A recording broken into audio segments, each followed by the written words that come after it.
Hi, I want to thank you for joining me for this episode. I'm excited to do this. We are going to get into some hot topics, but I think it's going to be fruitful and beneficial. I have some wonderful guests with me today. I have Derrick Day, Kyle Butler, and Vanessa R Brooks with me today. So I'll tell you what, why don't you guys just kind of introduce yourselves a little bit? I think most of my audience is familiar with you, but in case not, Derrick, I'll throw it over to you. Just tell us a little bit about yourself, and then Kyle, and then Vanessa. Well, my name is Derrick Day. If you don't know me, I am a husband, a father, a former pastor, a software engineer, an executive for a software company, an author, and a full-time dabbler in profanity and curmudgeonism. And that pretty much sums me up. Well, my name is Kyle, and I'm also a former pastor. Not married yet, don't have any children yet. Working on that one day down the road. But anyway, I do some home improvements, property management. I co-host a talk show with Lynn Bennett Jr. on Monday nights. I'm involved in a couple of podcast series, Too Many Podcasters. And I'm working on one of my own coming up here soon, hopefully. And that's probably about it.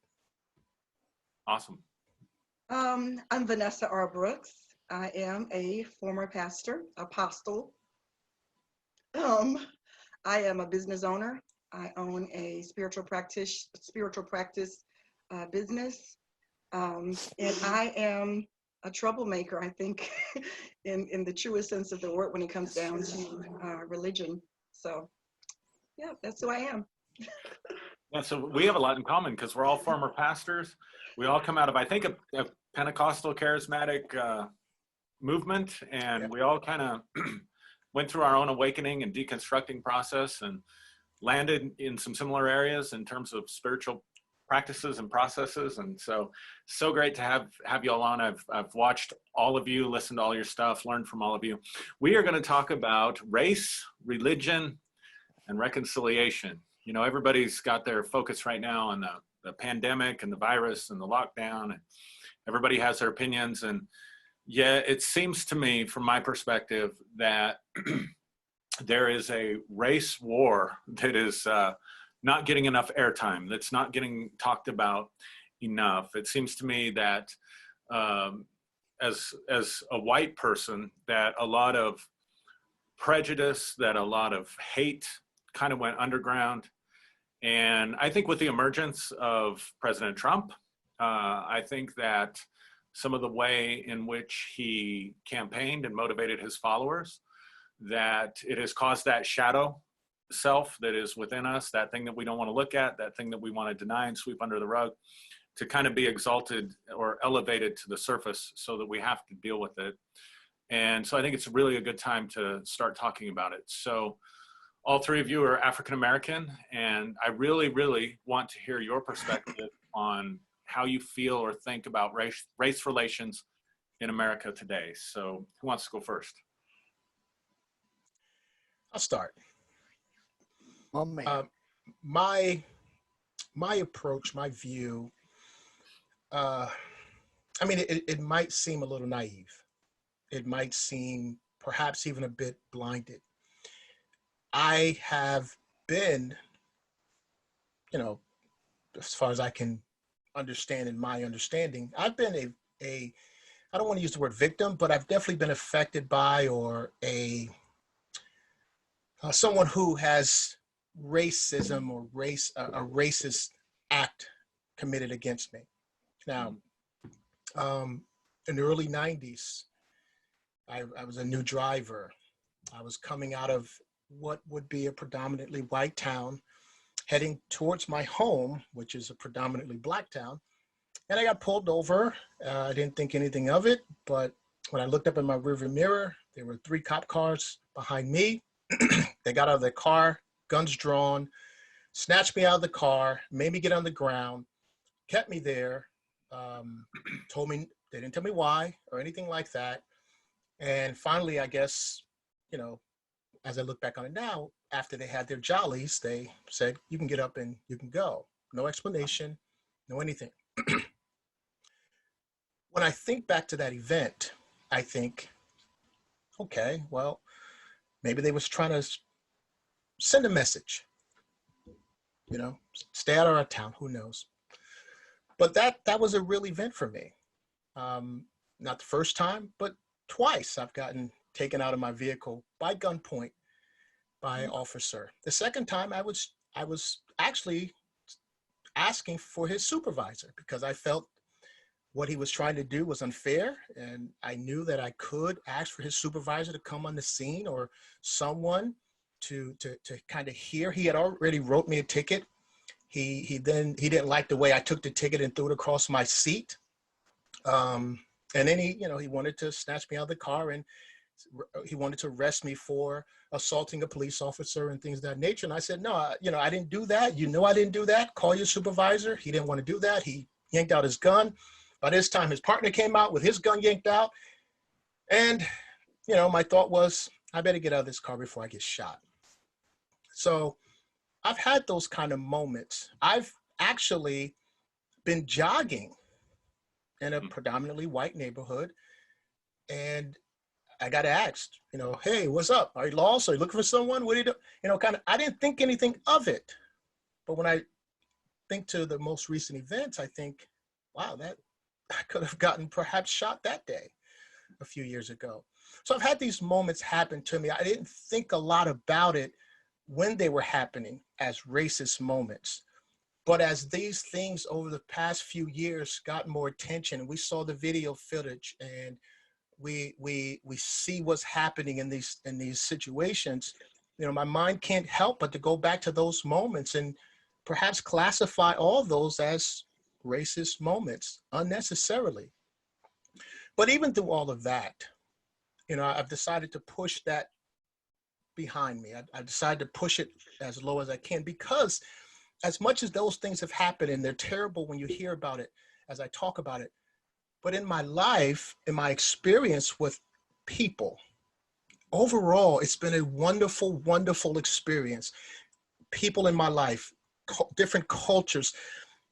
I get to look at people in the eyes. They look me in the eyes. Some of my best friends, the people I have the most sincere, loving relationships with, people who I've spent summers in their houses. And I mean, these relationships, these moments, I have so many more of those of, being treated beautifully. And I don't like the black and white labeling, but by white people. I can't tell you how many wonderful, beautiful stories I have of that. So I know racism exists.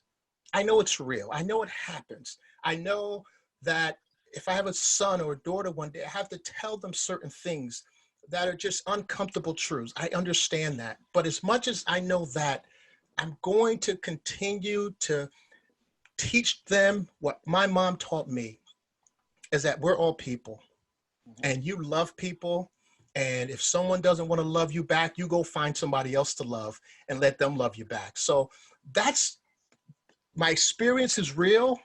And I believe my sincerity towards loving people in that situation is just as real. And maybe I'm naive, but I just believe that we can do this. I really, really do. And I know sometimes it's easy to get sidetracked by the anger and the pain that we feel, because it is very painful. Oh my God, it hurts so bad at times. It really does. But even in that, I think through the pain and through the hurt and through the anger, we can still be that love. And that's my hope in my experience. Thanks for sharing. Love that. Go ahead, Derrick. Or Derrick, go ahead, okay. Vanessa. No, Yeah, go okay. ahead. Vanessa, please. Okay. I think for me, the primary issue that I deal with is being a Black woman. And so for me, what I've experienced is the whole narrative of the angry Black woman narrative. I remember working in an agency several years ago. I was the only Black female caseworker in this agency, in that particular department. As you can see, I'm very demonstrative with my hands. And if you haven't figured out, sometimes I can get very passionate and very opinionated, and I can piss people off sometimes. And we love That's you for it. Yeah, that's just who I am. And so I remember, you know, having to deal constantly in this agency with white women in particular who were very intimidated by my presence, and me going home every day trying to reinvent myself and figuring out what the problem was. And so historically, I think Black women in general have had to deal with that whole angry Black woman syndrome. We're not allowed to be opinionated. We're not allowed to be expressive. We're not allowed to state our opinions without people from, unfortunately, the white community oftentimes belittling us. I remember watching Michelle Obama become our first lady, and yes, being very proud of that accomplishment as a Black woman. It was someone that we had an opportunity to look up to and celebrate. And I remember the awful comments that were said about her or made about her. So for me, it's just been a constant warring with, I'm like Kyle in that I refuse to give into it. I want to love everybody. However, I also believe that we have to have conversations. I think love is powerful. I think love wins, but I think love also means confronting it. It does, to me, love is not passive. For me, love is a little bit more assertive and saying, hey guys, we need to have a conversation about this. We need to, you know, I just finished grad school. I keep telling everybody because I'm so excited. I'm just glad it's over. But one of the things that was constantly pushed down our throat was this whole concept of competency and diversity. And so there are conversations we need to have. I don't think white people in particular, I don't think they always understand that they may be racist.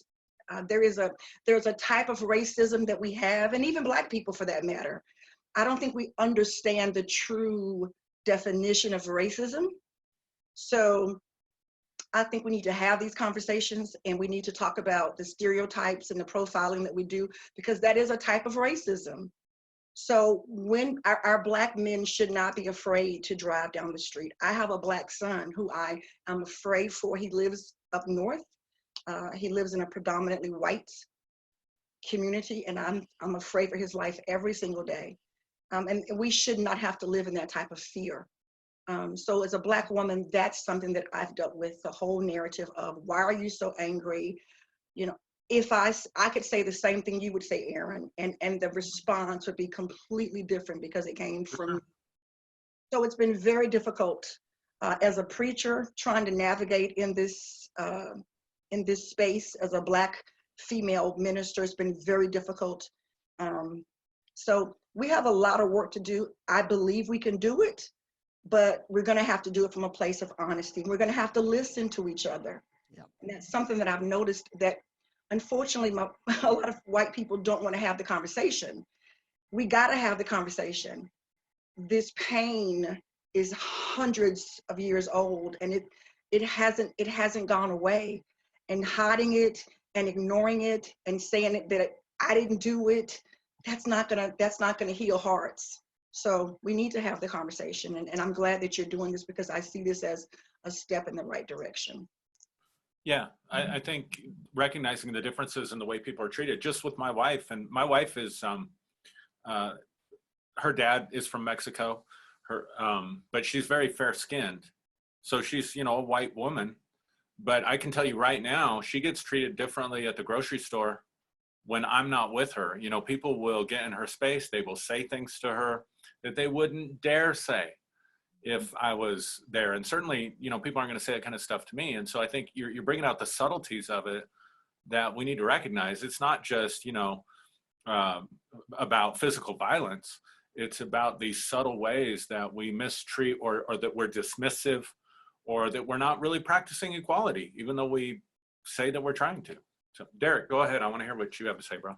Well, you know what? Like Kyle, I've experienced police brutality firsthand. I've experienced racism from civilians firsthand. I experienced it in the military firsthand. And so I know what it feels like. But the one thing that I've tried to do is I've tried to keep that from defining me. Um, Basically, I want, like Kyle said and Vanessa said, I want to let love define me. So I've not shied away from developing, really deep and meaningful relationships with people from other cultures, other ethnicities, other languages. I've always really, if I could take a moment to pat myself on the back, that would be one of the things that I would, because I've cultivated these relationships. When I did pastor, I pastored a church that was predominantly white. I think I tell people that we were a small church, but I think we have the most diverse body in the Phoenix area. Now, that being said, I am the descendant of my great grandfather was the son of a slave woman and her white master, hence the fair skin. And this, I believe, this is a reminder to blacks of the shame of slavery, and it's also a reminder to whites of the cruelties that were inflicted upon blacks. And so as a result, I'm often a persona non grata among both blacks and whites. And that's a sad truth, and that's a whole nother subject. But I want to deal with something really specific here, and that's that we typically have a default mode for the descriptor of all of this, and we say racism. Well, racism is a very specific thing, and I would like to break this down because there are really 3 degrees of discrimination. There's prejudice, there's bigotry, and there's racism, right? And they're all very different. They're nuanced, right? Prejudice is when I have something against someone of a different ethnicity or a different nationality or something like that, but I really don't know anything about them. I've never taken the time to cultivate a relationship or to learn anything about them. So I don't know anything about them personally. I've just formed an opinion based on my ignorance, right? Bigotry, on the other hand, is a little bit nastier, because bigotry is when you actually know people in different ethnic strata, and even though you know that that people are people, and you know that their beliefs, their culture, their idioms, and all of these other things are basically the same, you choose not to like them simply because they are of a different attribute than yourself, either race or culture or whatever. But the more insidious one is racism. And racism is when you have something against someone and you know that they're not a threat, or you know that they're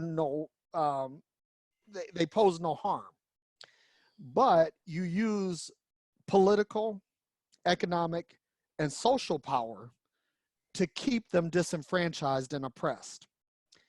And in America, Black people cannot be racist. All right? They cannot be, because Black people don't hold political, economic, or social power. So we don't have that lever to pull on society. So racism is a uniquely white institution in America. And that when we talk about race and race relations in America, I believe, and this is my opinion, your mileage may vary, that the onus is on white people to fix it, because we didn't cause it. Most of us who are the descendants of slaves were brought here against our will. And like Vanessa said, there is an historical trauma that's associated with this that rears its head in a lot of different places. You know, it may influence your self-esteem, certainly. It may influence someone else's view or perspective of you. But when we talk about fixing these things, and it's funny how Black folks are frequently blamed for their problems when their problems are not of their own design. Mm. So this is kind of where I am, and I am eternally grateful, Aaron, to brothers and sisters like yourself who are willing to go out on a limb and put your social capital at risk to discuss this. And so I will lean back and listen to someone else at this point. Yeah, thanks. I appreciate you defining that. I think that's really helpful to define those categories. And let's just be honest. This is a painful, uncomfortable conversation for everybody to have, because it is a dark, rooted in a very evil time in history, when slavery and the way that slaves were treated, just the fact that it existed as an institution, and yet the pain and the reality of it is still being felt today.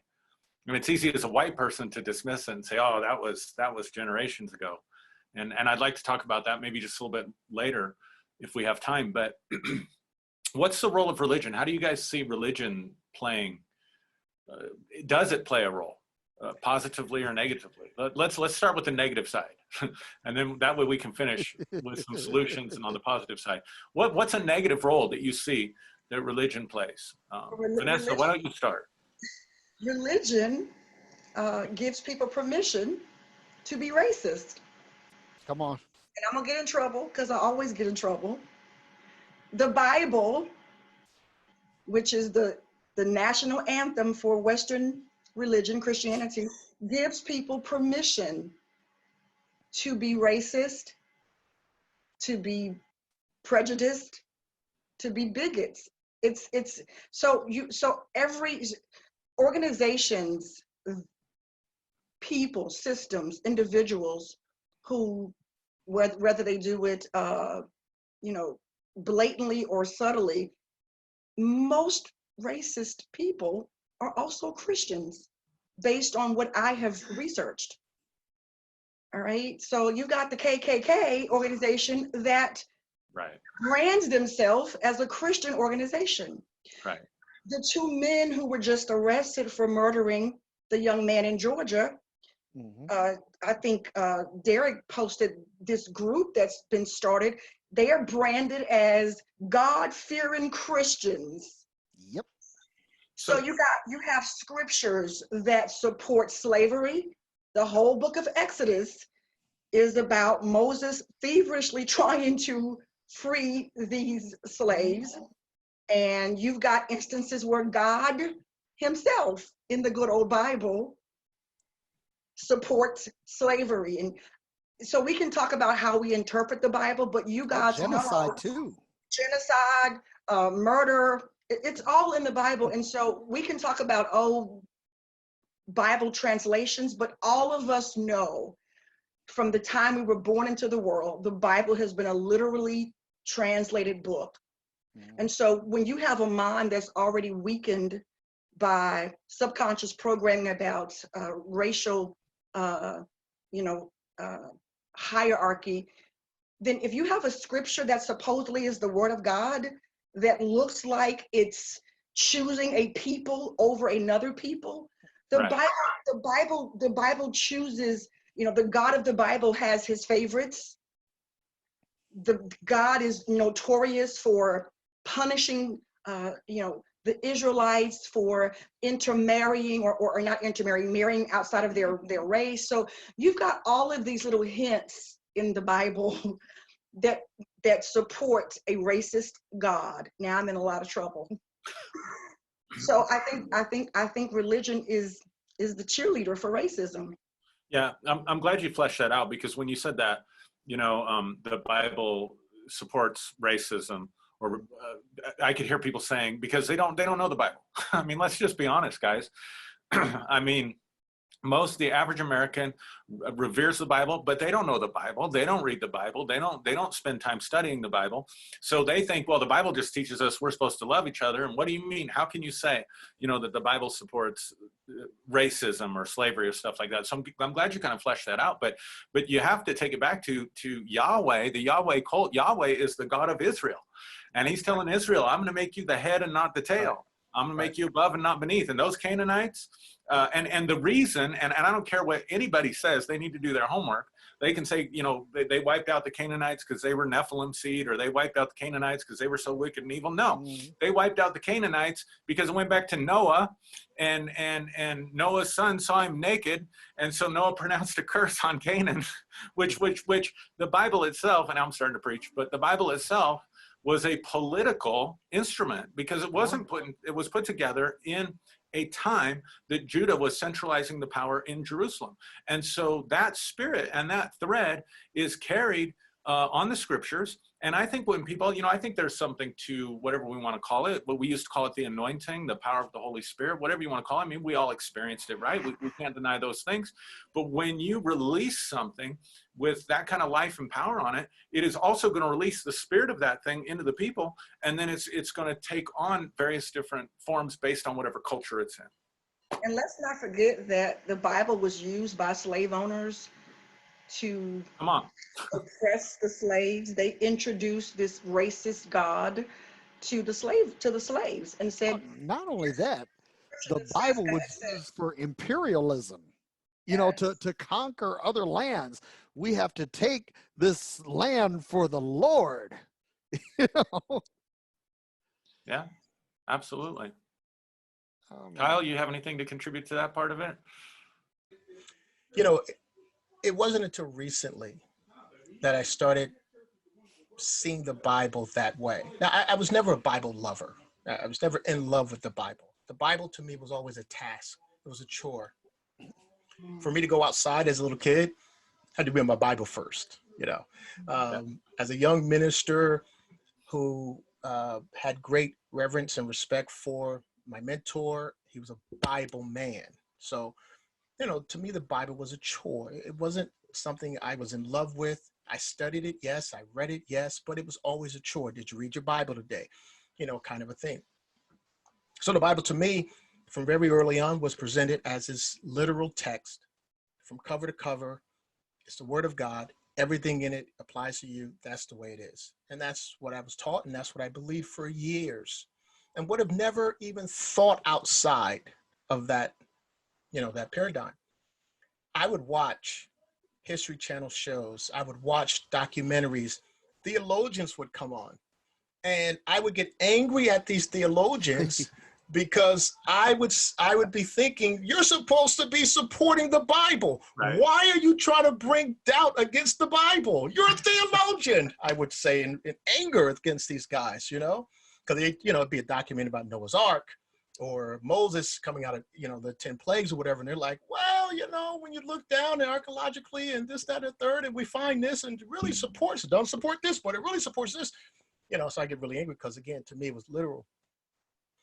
And it wasn't until I started to humanize the people in these stories. What in the world does a newlywed couple living in a village with other newlywed couples or their parents, because they lived in communities then, what in the world did this community of people living on the outskirts of Egypt, not connected with anything Pharaoh was doing, probably didn't even know about most of that stuff. What in the world did they have to do, and why in the world did they have to wake up one day and see their newborn child dead and have no answers? And throughout this whole community, the firstborn is dead, and no one has any answers. They don't know anything about what's going on in Egypt. But when I started humanizing these stories, I started saying, well, that doesn't make any sense. Right. That can't be. Right. And that's when the Bible took a drastic turn for me. When I started humanizing, putting human beings in these stories, bringing out a human aspect to these stories.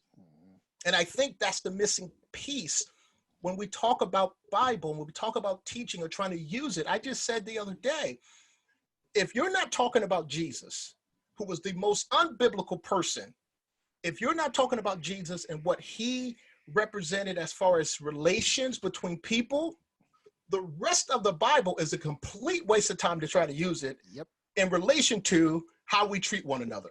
You need to get rid of everything else, you know, all throughout it, all the things you guys mentioned already. There's these wars, there's these, I'm going to take your land. Wait a minute.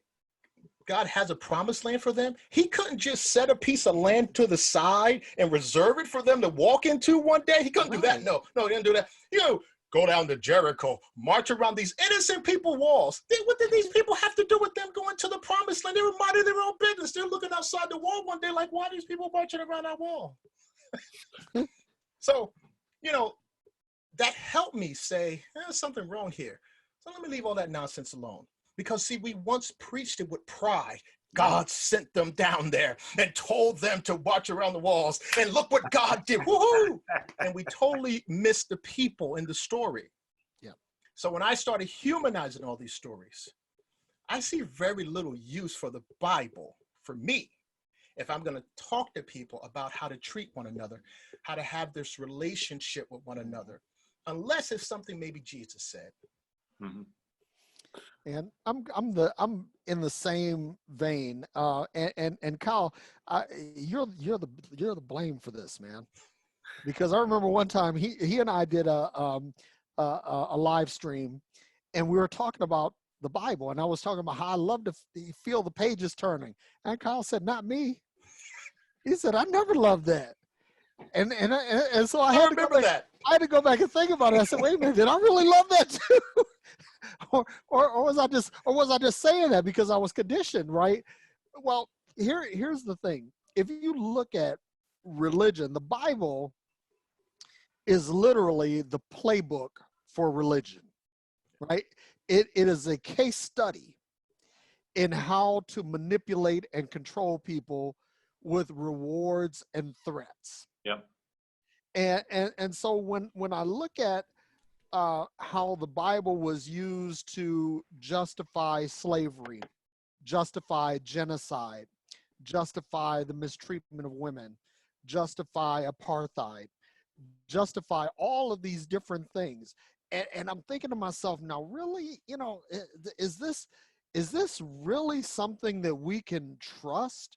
And then when you go back and look at the Bible as a historical document, again, what Kyle was saying, putting people in it. Okay, what was Moses's agenda in writing the Pentateuch? What was his agenda? Because here's a guy that he was found as a baby, raised in the court of Pharaoh, had all of the Egyptian wisdom and knowledge passed on to him because he was a prince. But then Moses has a moment when he says, okay, you know, wait a second.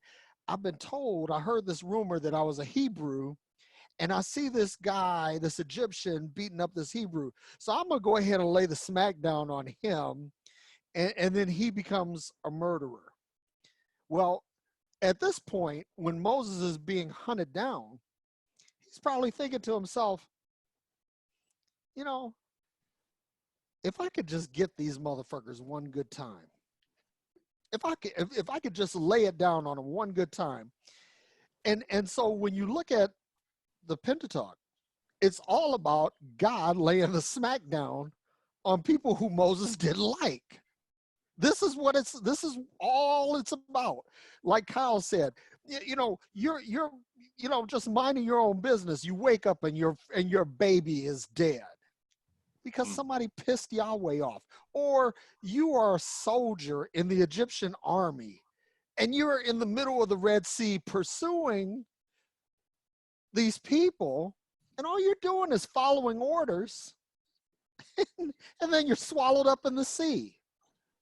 Or, you know, you happen to be of a different religious bent, and you're struck down by fire. I mean, it's like all these different things.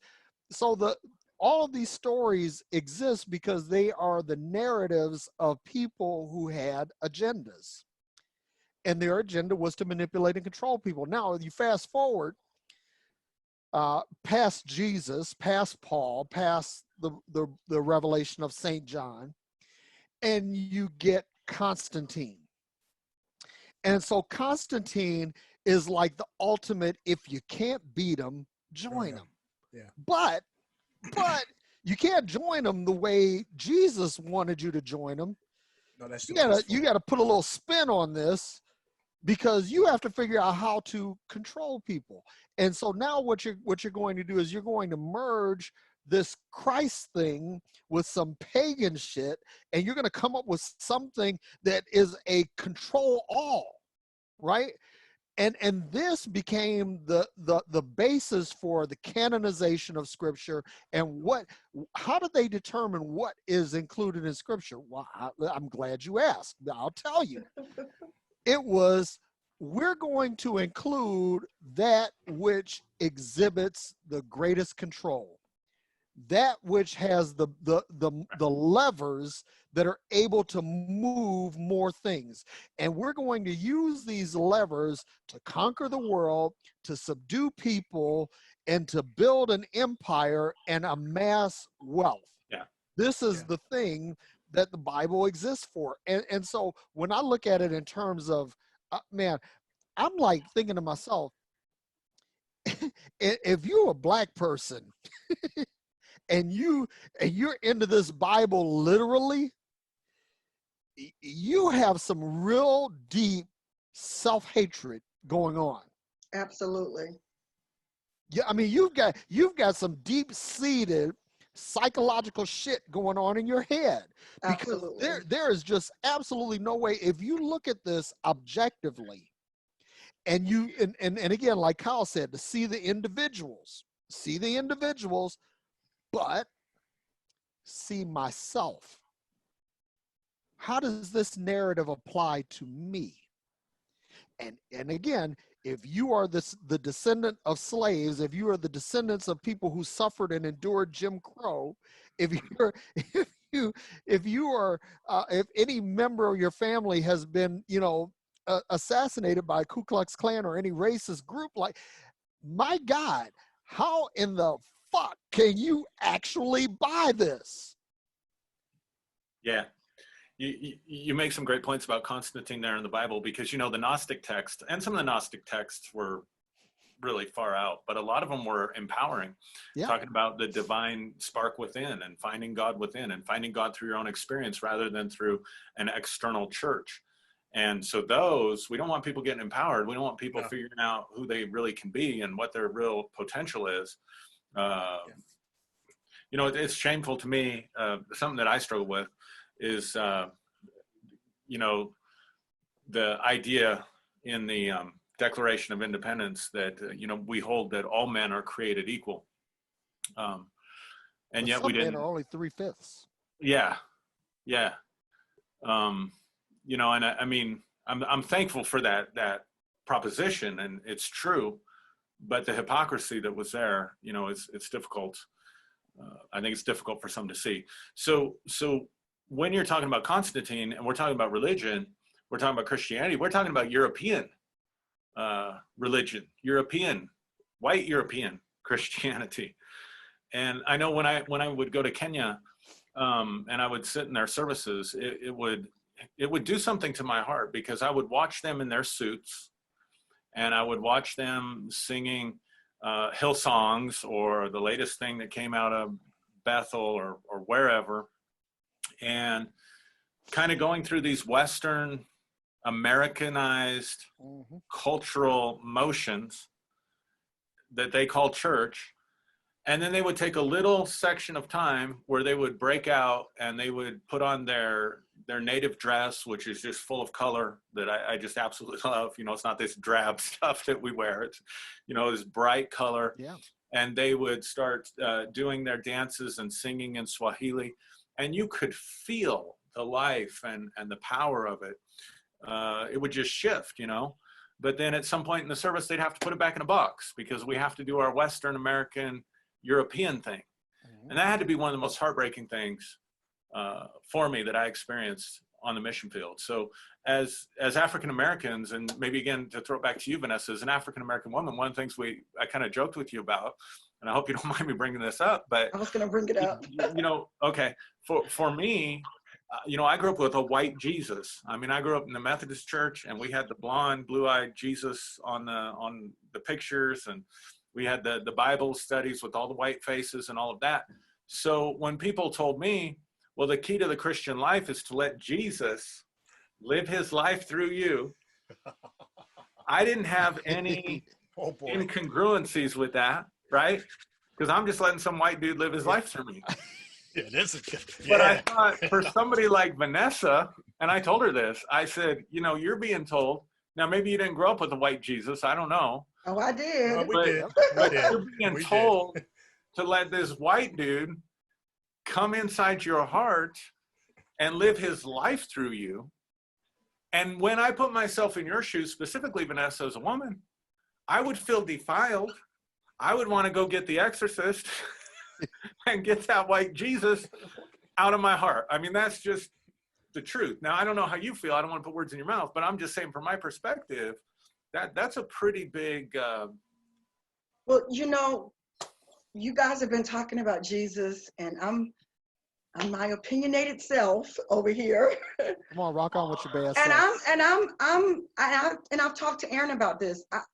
I'm having to reevaluate even Jesus. Me too. In my whole, your what?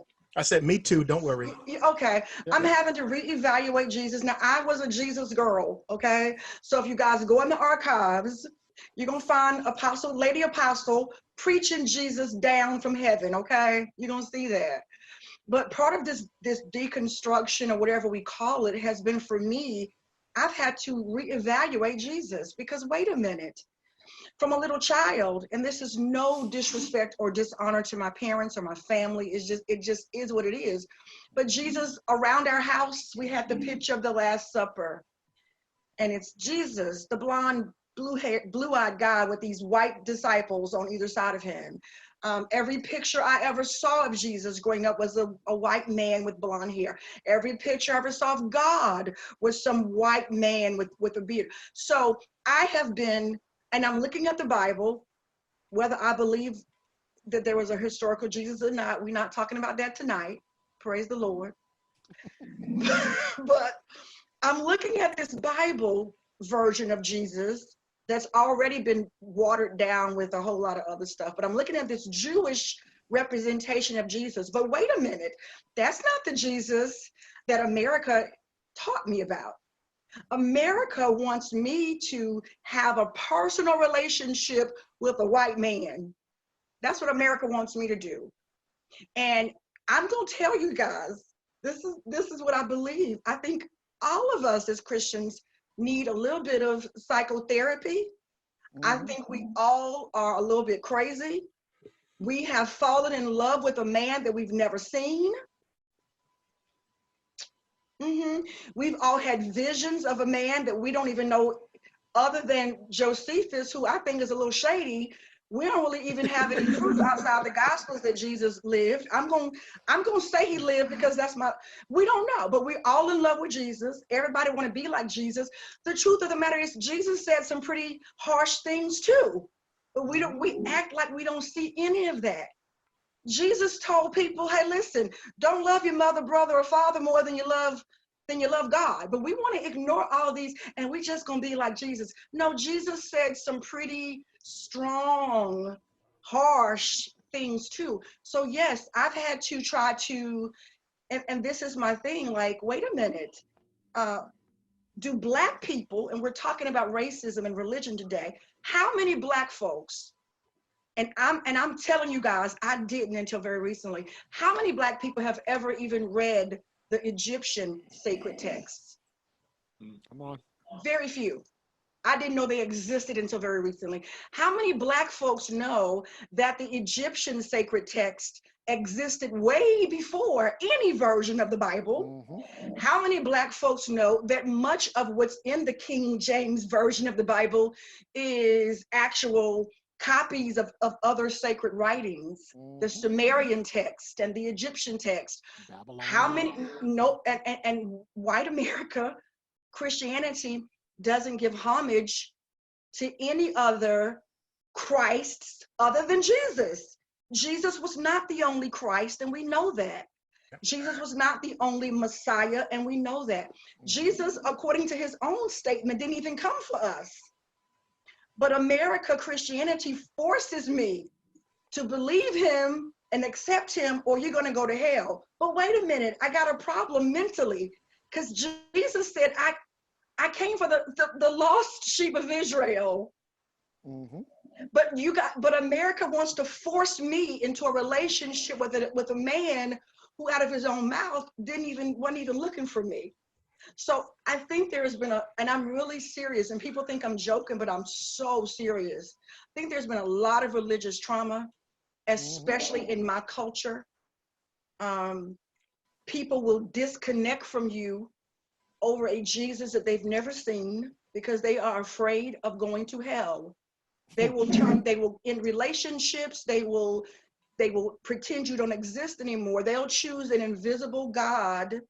They'll choose Yahweh that wiped an entire planet out that they've never seen over a real relationship with human beings. That is the textbook definition of psychosis by any stretch of the imagination.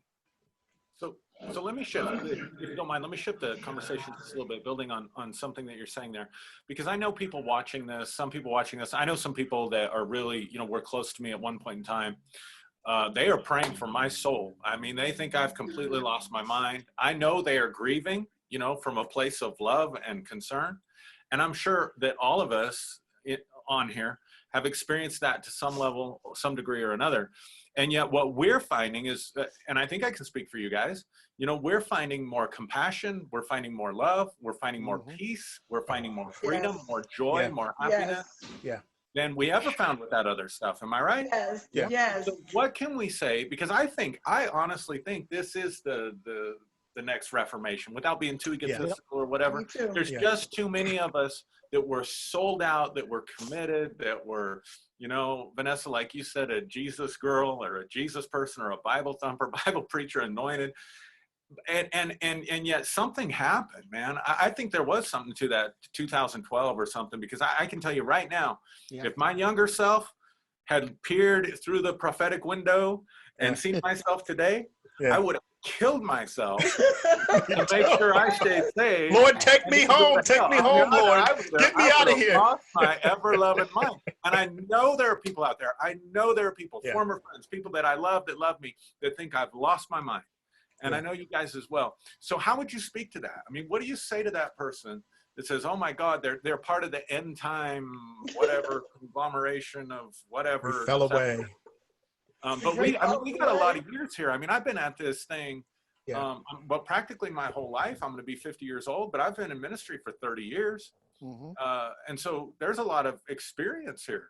What might you say to, a young zealous believer that thinks, oh, they've just, they've gone the way of the Antichrist or something? I mean, just speak to that for a minute, if you don't mind. Somebody. I would say, from a personal perspective, and I was just telling a friend this the other day, I can't tell you how wonderful and peaceful and tranquil it is to wake up every day knowing that I don't have to thank God for waking me up, knowing that I don't have to pray before I leave the house, knowing that I don't have to find some time in the day to talk to God, knowing that I don't have to scurry home and make sure I get into the Bible, knowing that before I go to bed and close my eyes, I've got to hit my knees, knowing that I don't have to go to church, knowing that I don't have to turn on TBN, knowing that I don't have to fellowship with God. I mean, I can't tell people how incredibly peaceful and freeing it is knowing that every day when I wake up, I don't have to do none of that stuff, none of it. And I've never felt more alive. I've never felt more free. I've never felt more safe. I've never felt more loved. I've never felt this way before. And I don't do anything. I don't even know what my Bible is. God's honest truth. I don't even know where it's at. I have no clue. But I would tell people, you have to face that fear. Right. You have to face that fear that tells you you're being deceived. You have to face that fear that wants to keep you where you are. because every step of the way that you face that fear, you're going to find more peace. And eventually, the peace you're finding is going to outweigh the fear. And you're going to say, fuck the fear. I want the peace. And you're going to go after that peace with everything you have. And another day is going to come where you're not even going to feel any fear anymore. You're going to go towards everything that you see, that you hear. It's going to entice you. It's going to be attracted to you. And you're going to run towards it. You're going to say, yeah, I want some of that. And I want some of that. And you're going to wake up one day and find yourself so far away from your old self. And you're going to find you have peace that you never had before. And you're going to start to love your life. You know, I was Amen. talking to my sister, and she asked me, she says, well, what is the end times going to look like? What is the end going to look like? And I said, listen, there's really no end because there's no beginning. You know, time as a construct simply is. And so we came from eternity, we go to eternity, right? But the problem is that we don't see eternity because we're not operating with an eternal mindset. We operate with a finite mindset. We operate in terms of finite resources, finite time, finite relationships, finite this, finite that. But in reality, there is no limitation. There are no limits, right? And I'm of the mindset that if we deconstruct this and say, okay, let love be the guide. And when I say love, I'm not talking about, you know, like what Tina Turner said, what's love got to do with it? I'm not talking about kumbaya and, you know, I like to teach the world to sing in perfect harmony, you know, the Coca-Cola commercial and all of that. No, I'm talking about something real and practical, empathy and compassion. Number one, empathy. I see it through your eyes. I want to walk in your footsteps. I want to understand. And then the second part of it is compassion. Compassion says that I'm looking at your situation and I genuinely care. And I care to the point where I'm going to put myself out to try to make sure that you understand that I am willing to, I want to bless you. I don't want to curse you. I want to see your situation improve. I'm of the mindset now, you know, I have a pretty good life. I've got a smoking hot wife. I've got handsome sons. I've got a beautiful home. I drive an awesome car. Life is grand. And now I'm like, you know, I took this job. I have been working as an independent contractor for years, but this guy comes to me and he says, listen, you know, he says, I see the gift in you. And he says, and he said, if you roll with me for a year or two, he said, I'll make you a corporate vice president. Now, I'm like, so my thing, like Kyle is saying, I don't have to wake up, hey, thank you, God, for putting me in this position. No, the only thing that I thank God for is trusting me enough to put himself in me. And so that I am able to manifest her through me. That's an ode to Vanessa. That and basically, you know, living my life out freely and fully. Now I'm going to say something real quick because I had something that when I was rubbing my hands together, I had a distinct purpose for that, and I'm going to say this, right? Because, you know, the whole white Jesus narrative, this is where that went off the rails for me. It says that that God woke Joseph up in a dream and said, take your wife and your child and go down into Egypt and hide. Okay.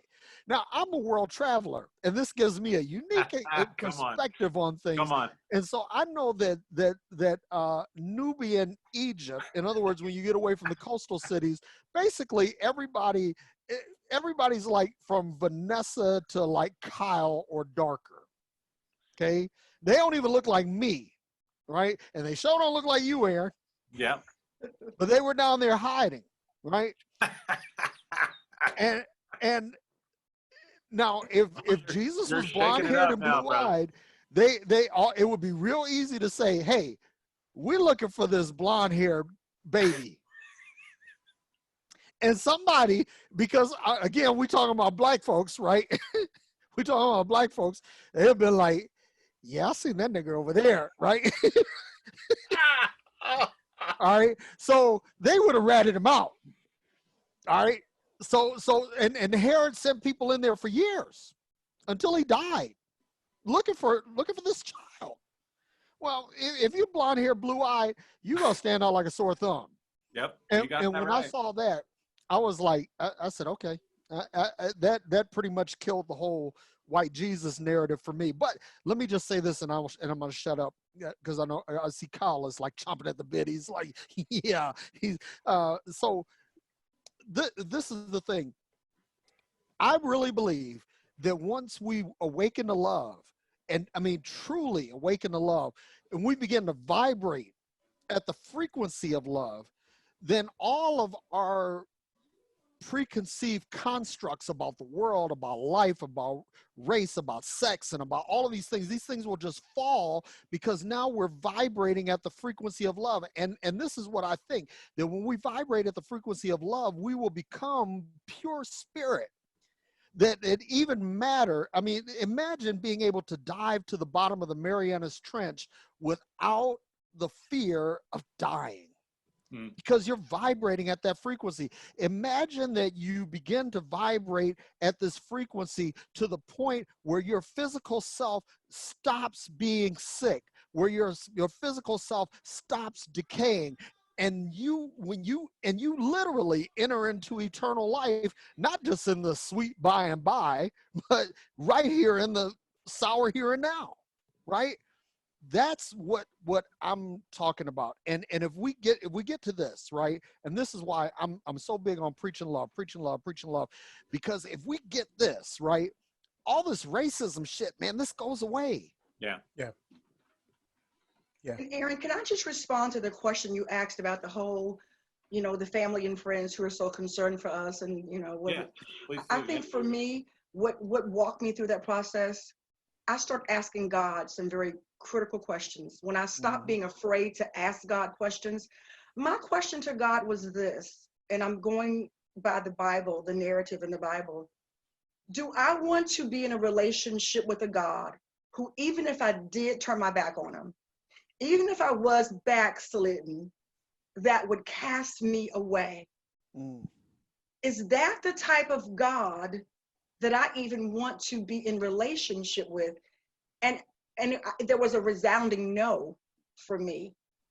And so I think when people can start comparing themselves to God, who should be, the consciousness of God should be so above ours, right?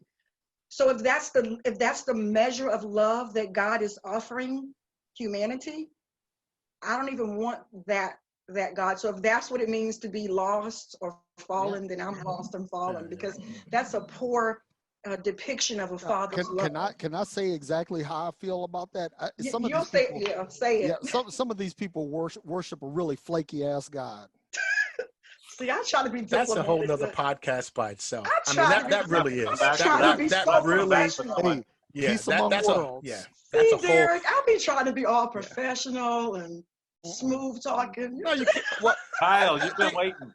think You've been about it. waiting I mean, to pipe in, to what brother. Derrick, What do you have to say? to what Derrick and Vanessa are saying. I mean, I'm here in my thoughts all the time, right? So someone said to me the other day, "Hey, will you pray for me?" And I said, "I don't pray for people." And they were really taken aback by this, because see, your version of prayer is not going to do you any good. What you believe prayer to be, that's not going to do you any good. And so I'm not just going to say that, though. I'm going to tell you I'm going to give you some scenarios, and you tell me, based upon the scenarios at hand, what you would judge this God to be that you want to pray towards, the version that you understand. So I said, okay, well, let's give it some thought here.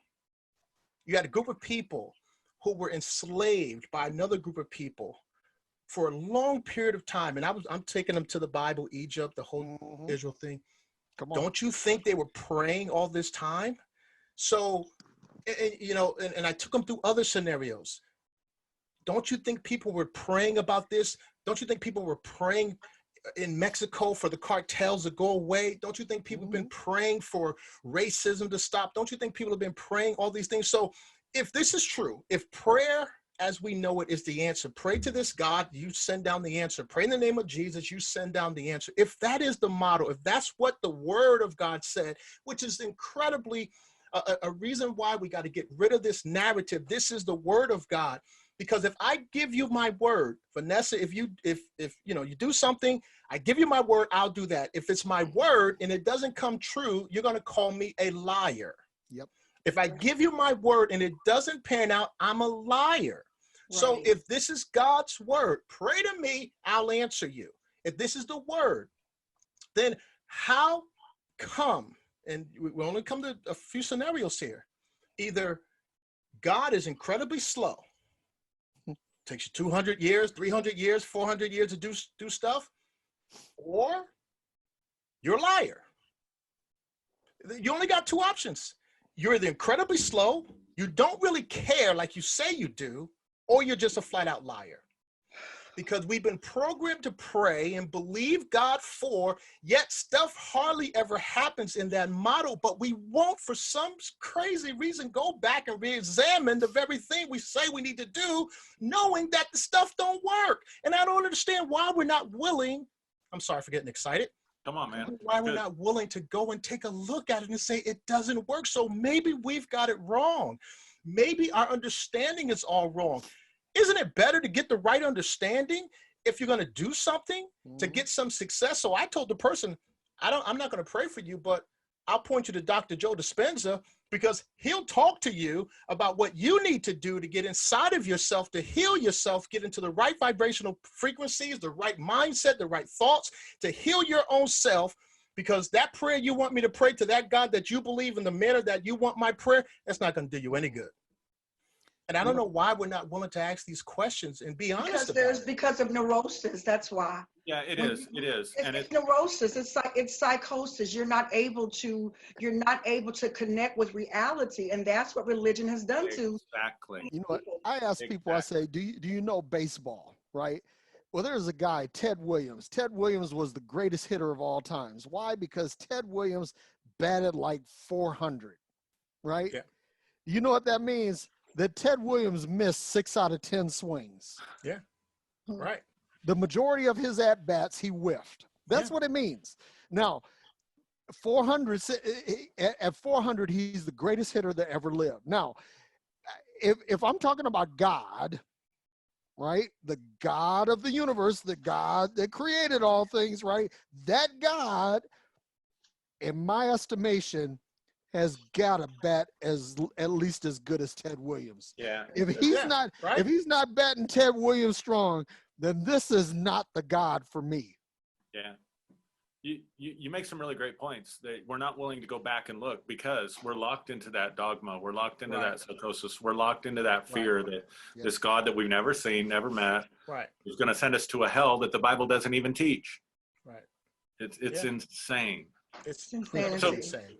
So let's bring it back. I want to do this. Hopefully this will be helpful and maybe a little bit more lighthearted because we've gotten into some heavy stuff. But I want to throw out at you some of the things that I've said and that I've heard as a white person to get your response and your reaction, all right? Because I'm going to throw out about 3 or 4 things that I hear all the time that I know is in as a general rule. There's always the exceptions to the rule. I get that. Everybody's an individual. But as a general rule, you hear this more than anything else. I don't see color. Respond to that. You know what? I see color. Color is beautiful, right? I do too. And I think that God in his creative or her creative wisdom created everything to have color. I mean, you know, not just people, but the sky is blue and you got green trees and you got colorful flowers. I think that God digs color. So whenever you say, I don't see color, what I see is disingenuity. I see a lack of intellectual honesty, that you're trying to believe something that you really don't believe, but it sounds real good. Right. You know, so the thing is it's okay to see color. It's okay to see tall and short and thin and fat and, you know, and ripped or curvy. It's good to see all of these things. Why? Because that is the human mosaic. That's what makes humanity human. Absolutely. And Beautiful. so that's what I think. I think the heart of it is sincere, Yes. or at least what we hope is the heart of it is sincere. Because I say the same thing. You know, I say the same thing. Let me just leave it at that. But so my heart is sincere, but I don't know a way to describe Yes. a person that's white. I don't know how to describe it. So in order for me to describe it, I have to see color. But in my heart of hearts, well, let me be honest. Let me be completely honest. I do see color. I can see a white person because I live in an urban environment. So let me be honest. I can see a white person walking down one side of the street, and I can see two would-be gangbangers who are black on the other side of the street, or coming my way perhaps.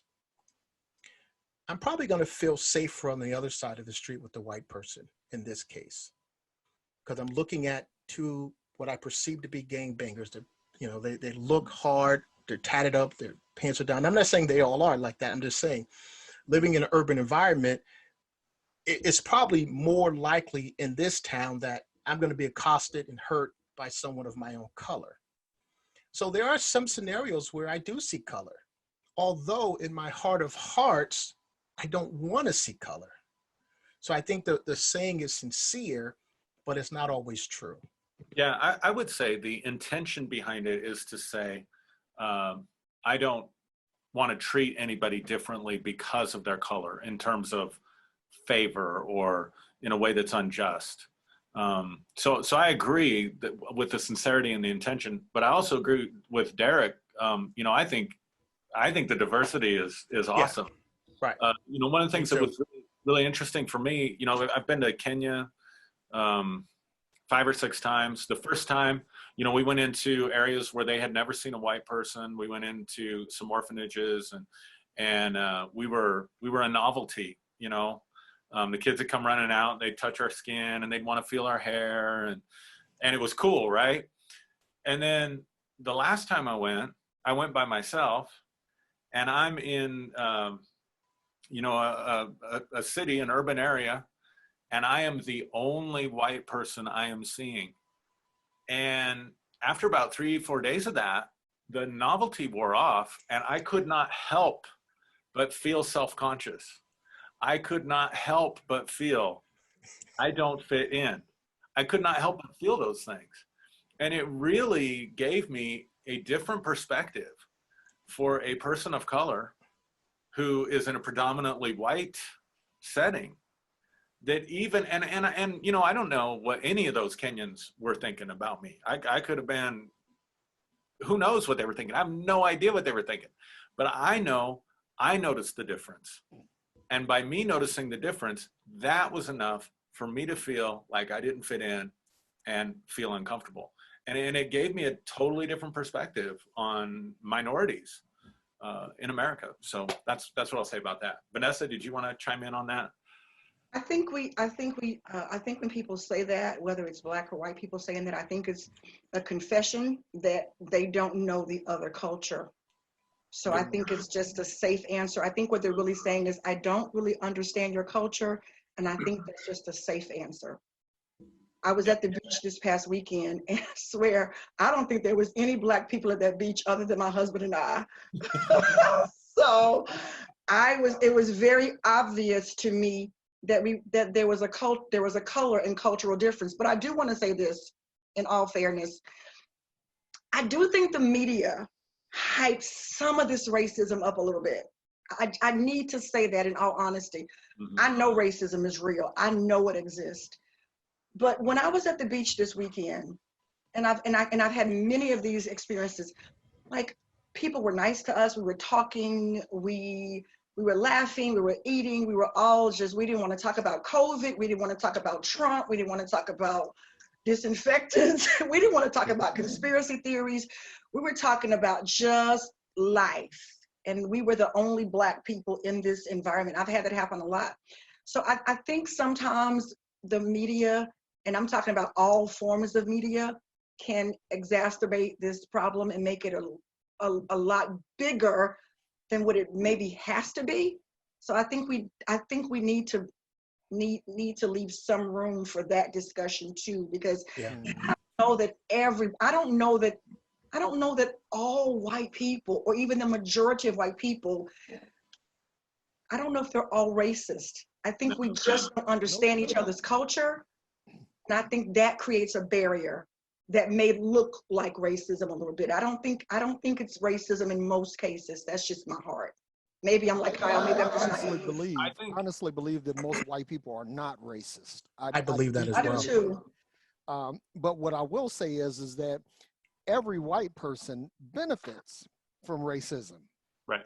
And the thing is that in order to have an intellectually honest discussion about it, you have to admit that there is a privilege that exists with that. Okay. And that's the only thing that I say is like, I'm not going to castigate everybody and say, well, I believe all white people are racist. That's crazy. Yeah, I think you're right. I think I don't know too many racist, truly, genuinely racist people. If I even know one. If I do, they're in the closet. You know, they're a closet KKK member or something. But I think we don't understand. You know, white people get triggered when they hear minorities talk about white privilege because they think it's just skin color, and it's not just skin color. It's very socioeconomic, at least from where I sit. One of the other things I was going to bring up a little bit in jest was, you know, another thing that I hear is, well, why are they upset? You know, I didn't have slaves. That was 100 years ago. You know, why are they still talking about that? And when I hear that, I'm going to speak to it first, then I'll let you guys jump in. And I would love your feedback off what I say. Because when I hear that, I remind them that the civil rights movement was just a generation ago. Yeah. And that there is a hell of a lot more to economic and social empowerment than just not being a slave. And I don't think that we recognize as white people the nuances of privilege. For example, I grew up in a home where, you know, we had more than other people because my grandparents had more than other people. My dad inherited my grandpa's business. And the thought of not going to college was not even on the radar. I mean, much less dropping out of high school. I mean, if I'd have dropped out of high school, I'd have changed my name. I'd have changed my face. I'd have taken off. But it wasn't just me. It was, you know, my aunts and my uncles all went to college and my cousins all went to college. And I work at a university and I still see a lot of first generation. Now we have a much stronger Latino community here than African-American community, but I still see a lot of first generation Latinos who are just getting their college degrees. And I'm not saying you have to have your college degree to be economically powerful. I'm not saying that at all. But I'm saying there are these nuances of privilege that we have inherited that I don't think we recognize. And so we get triggered sometimes when we hear about that. So that's what I'll say about that. And I'll throw it out to one of you guys. So we listen, it's not just about slavery. In our history of politics, we have one Black male president who really wasn't 100% Black. And I'm just saying, we have most of who runs this country is white, wealthy men. So I think people need to understand that there still is that's a form of slavery that no, we're not being lynched necessarily, but my son, he doesn't have a whole lot of places to feel empowered outside of sports. Doesn't have a whole lot of mentorship in other arenas outside of athleticism, right? I'm a Black woman. I don't have a whole lot of places outside of my own culture to draw strength from. It's just not there. So it's like telling a woman who's been raped that it was 20 years ago, get over it. It's not, Yeah. it's not that simple. That's not how it works. So we still feel enslaved. And in some cases, we still feel, I mean, I'm afraid to drive by myself at night. I'm afraid of a cop pulling me over at nighttime. Like, I am so terrified. Every time my kids get in their cars, my daughter wrecked her car, and I'm gonna tell you the truth, I'm glad she did, because that's one less thing for me to have to worry about. So this stuff is haunting to us. And I don't want to be a victim, because that ain't what I do. I ain't about that life, right? But at the same time, we need to have an honest conversation about it. Right. And everywhere I look, where there's power, I see white men. That's Right. just how it is. The form of slavery still. You know, I had this conversation with Kyle just the other day, and I was telling him about one of my high school teachers, and his name was Mr. Downs, and he was a Tuskegee Airman. I didn't find that out until after I graduated high school. You know, I just thought that he was just dowdy old Mr. Downs, right? That had a hot daughter named Joy that I had a huge crush on, you know, and that was it. But when I think about this, Mr. Downs was an electronics teacher at a gifted and talented high school. And he was always physically fit, always well dressed, always well mannered. And I think about, what could he have done after exiting World War II, a war hero, having had, you know, Lord knows how many successful bomber escorts and all of this. What could he have accomplished? Now, yeah, he taught school, and I'm pretty sure that he loved that. And I'm pretty sure that he had a beautiful home, and I'm pretty sure that was a nice thing. But what could he have done? You know, we'll think about other captains of industry that came out of World War II that had opportunities that he didn't have. And then I think about, like, my grandfather. My grandfather had a 6th grade education and worked as a waiter all of his life. And he bought a couple of pieces of property, and that was how he kind of, you know, held it all together. But if he had the opportunity for education and the economic opportunities of other whites in his day, I can't imagine what he might have done, because my grandfather was a piece of work, and that I could dedicate a whole hour of talk to him. But what he accomplished with what he had was nothing short of phenomenal. And so when we talk about, it isn't just slavery. It's like, okay, our men went over to World War II, and they fought, and they were heroes, and then they came back over to America, and they're just another nigger, and they couldn't get business loans, and they couldn't get housing loans. They couldn't live in this neighborhood or that neighborhood, or they were still discriminated against in this job or that job. There's a systematic oppression that each of us has to process. It's like, even myself, you know, I've been in the IT business for over 30 years. And I have friends that are retired now, white friends, that were CIOs, CFOs, CTOs, a place that I have not yet approached. But I know that I'm just as qualified. I know that I'm just as smart. And I'm definitely just as eloquent, and probably just as pretty. But those opportunities pass me by. Yeah, right. Colin Powell said something once that captured me. I don't know when he said it, but when I heard it, it captured me. He said, race should not be an impediment to making it in America. And I remember when I heard that resonated with me very strongly, because it's what I've always believed. Mhm. Now, I've always said, I may have to work harder than you, speaking of a white counterpart in my mind, I may have to work harder than you. I may have to do this more than you. I may have to da-da-da more than you. Speaking against, those things that sometimes we just didn't get the nod for as equally or as easily. But I've always believed that our race should not be an impediment to making it in America. I do believe that with all my heart. Now, I want to speak to both sides of this for a moment, because I know there is the oppression through the laws, right? So, yeah, we were freed with the proclamation, but we were sharecroppers, just slightly above the grade of a slave. Mm-hmm. So there wasn't any economic opportunities there.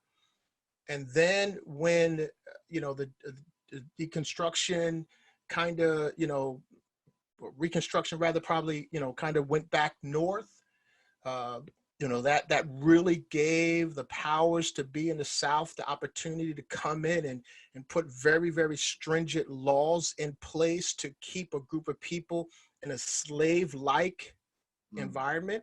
Mm-hmm.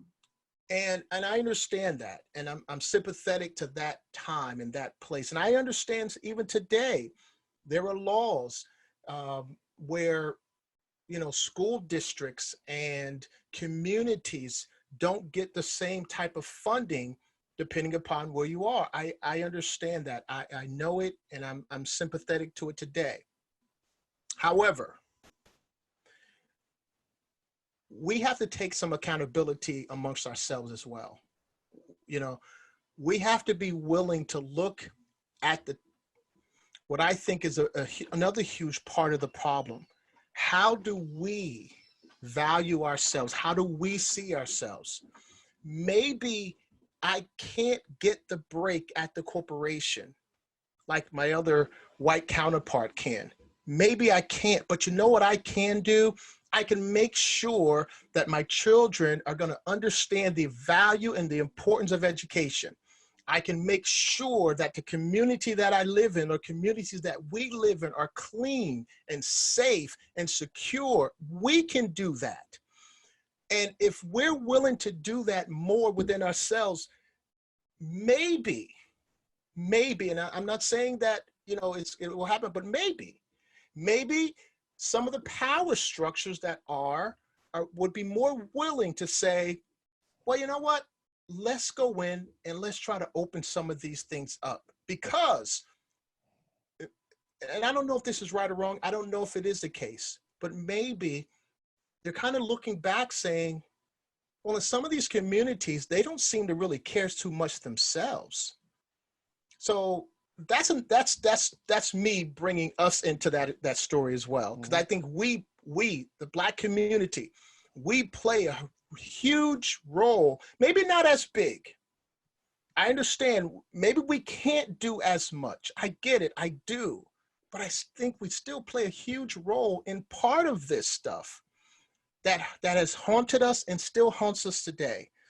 And I speak to that in my community. I speak to that when I listen to our music. We're probably the only group of people who in our music downgrade and drag one another down so drastically. I never heard a Frank Sinatra song calling himself a guinea or a wop. I'm down here with my guineas. We're going with my wops. I can't recall that. But we do that, and we wear it like a badge. And I think there's a segment of the population that's looking at it saying they don't seem to have a lot of self-respect within themselves as a whole. So maybe why should I?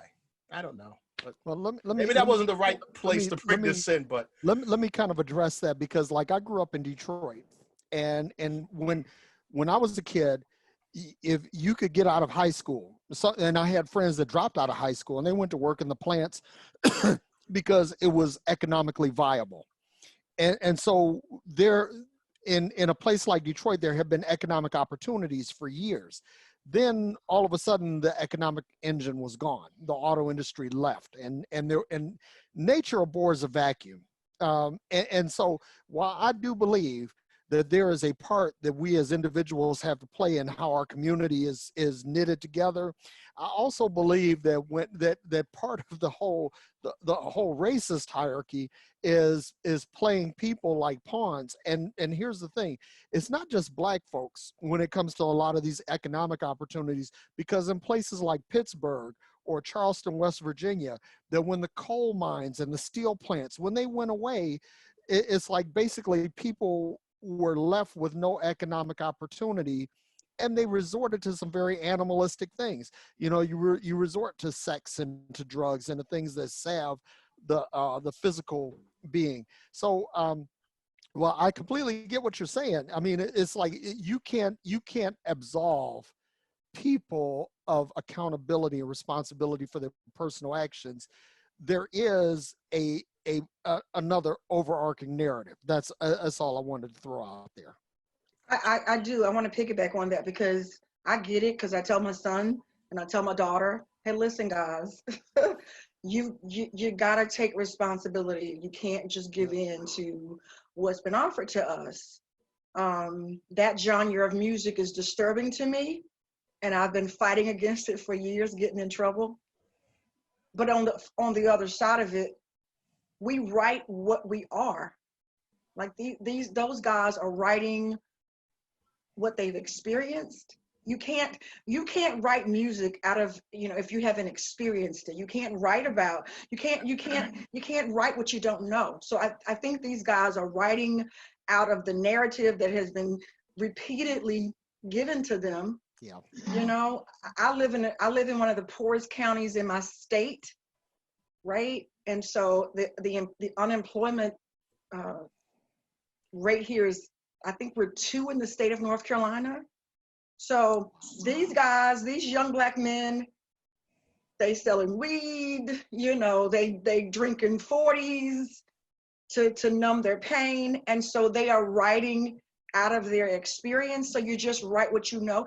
And as I stated before, for a lot of our Black men, if it's not athleticism and if it's not music, they don't see another way out. I'm not saying that that's right or that that's fair, but you got to look at it from their perspective, from their angle.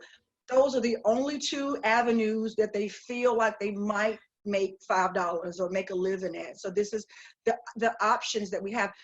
I'm trying to show my children through, business ownership and through getting my education later in life. I'm trying to show my own children, hey guys, you don't have to fall for that okie doke. You don't have to believe what's been said. You can be a business owner too. You can get a degree. You can do whatever you can travel. I'm trying to show them, but at the same time, in a lot of cases, the odds are stacked against my kids, especially my Black son. So there's not a whole lot of places to pull that positive energy from right now for Black Americans. So music for a lot of people has been how we've gotten over. The slaves did that in the cotton field. We got kumbaya our way out. And so I think that energy has just transferred to our young Black boys with the music. I don't like the music though, don't get me wrong. We don't play it in my house. I know my kids listen to it though. Let me just maybe clarify a little bit about what I was saying. I don't have a problem with the music. I just think some of the language in it is derogatory to our cause. Right. I think some of the roles we choose to play. I was watching the show once, a cop crime show, and it had 2 factions of gangs in this episode: a Chinese gang and a Black gang. The Black gang, the scene they were depicted in, the scene they played was they rolled up, guns blazing, bow, bow, bow, bow, bow, bow, bow. Right? They showed the scene.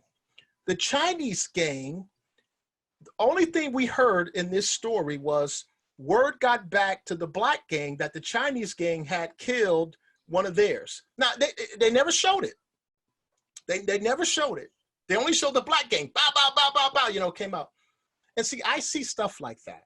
And I think, what if we started saying to Hollywood, no, we're not going to play that role. No, Right. I'm not going to play it. I'm not playing that role. I'm not playing that role. I'm not doing that. I'm not doing that. Because I think that's what the Chinese gang did. Those Chinese actors did. No. We're not doing that part. No. We're not going to show this about us. You know, I'm saying those kind of things.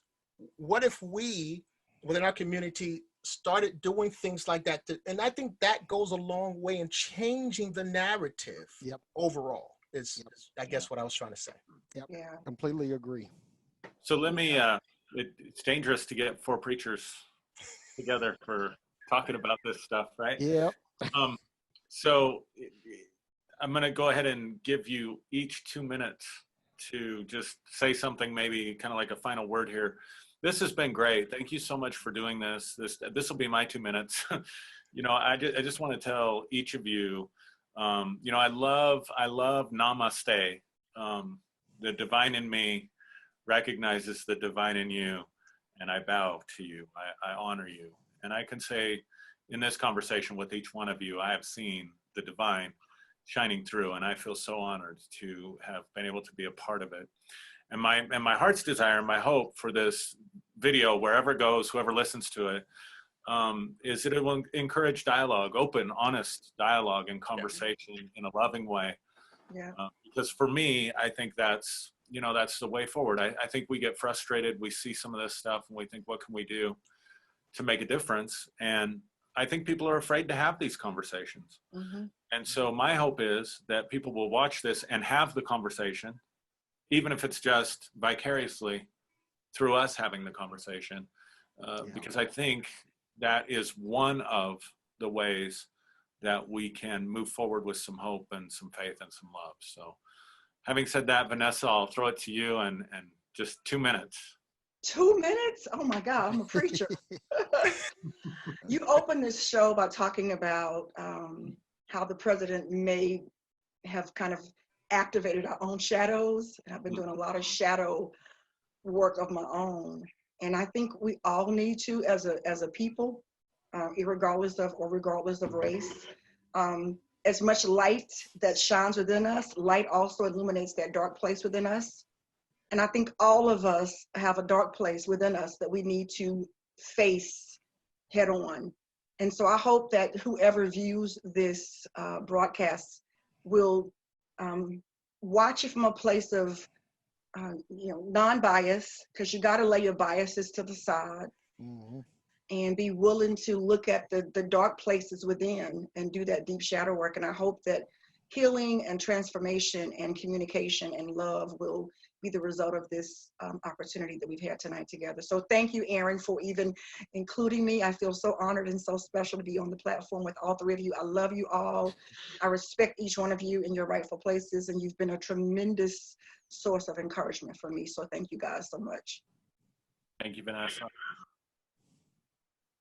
Derrick, why don't you go next, bro? No problem. When I think about the current occupant of the White House, and I do believe that that he is a human being worthy of love, that he is a child of God, and he deserves that much respect. However, I think that he represents a cancerous mole on the ass of America that represents a cancer within. Now, this is not to say that he himself is a bad person. I'm just saying that administration and how it's executed is symptomatic of something bigger.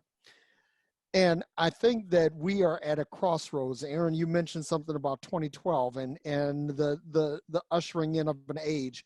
I think that we have reached a point where we are no longer satisfied with the status quo of prejudice, of bigotry, of racism, that we are no longer satisfied with the status quo of religion, that we are no longer satisfied with the status quo of economic disenfranchisement, and that we collectively want to do something.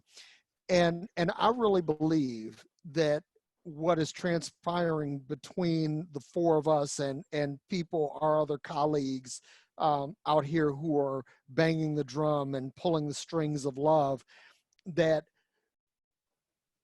we are driving something that I really believe will produce lasting change in humanity. So I say all that to say that I'm grateful for you, Aaron, for bringing this together, for Vanessa, Kyle, for you guys being here, and that I am optimistic Mm. about the future. Yes. That I believe that we are on the precipice of promise. How's that for a preaching? You about to make me shout, Derrick. Kyle Butler, I'm going to give you the last word, brother. Well, I want to start by saying thank you so much, Aaron, for having me and us together. Derrick, you know, you're my hero. You know that. Vanessa, I admire you. I love your strength and your courage. I love how bold you are. You're just fearless in my eyes. So it's an honor to be with you guys. Again, I'm going to say what I said in the beginning. Maybe I'm naive. Maybe I'm sold into a concept or a belief, a dream, perhaps. But with everything inside of me, I believe in the power and the strength of love. I know we've tried everything to get better. We've tried legislation. We've tried marches. We've tried, we've cried our eyes out. We've tried to fight anger and hate with anger and hate. Maybe in some ways, some of those things helped, maybe. But we haven't still come to that overall place where everything is really good. Now, I believe with everything inside of me that only love can do that for us fully. And as simple as that may sound, I know that it's incredibly difficult at times because it's very difficult to get people to love on that level when they don't feel that love about their own selves. So what I pledge my voice to be and to do is to be one that helps people see and understand how loved they are and how valued they are. You're loved by love and you're accepted by that love that loves you. And I hope as every single one of us, really grabs that truth to visit what's deep down inside of us, then we will all be able to live out of that love. I also want to say, I do not believe by any stretch of the imagination that all of white America is wrong, racist, owes us anything, or anything like that. I think wherever the problem is, we're in whatever nationality it's in, it's only a very small segment of every nationality or people or group. It's only a very small segment. But when it shows its ugly head, it seems like it's much bigger than it really is. And that's the deception. That's the lie. And I don't want to lose myself in that deception because I see love in people every single day. I see love in action every single day. And every day that I'm out, I'm going to continue to pursue and seek and be that love because that's the bigger of the two. That's beautiful. Hey, Kyle, would you pray for our viewers?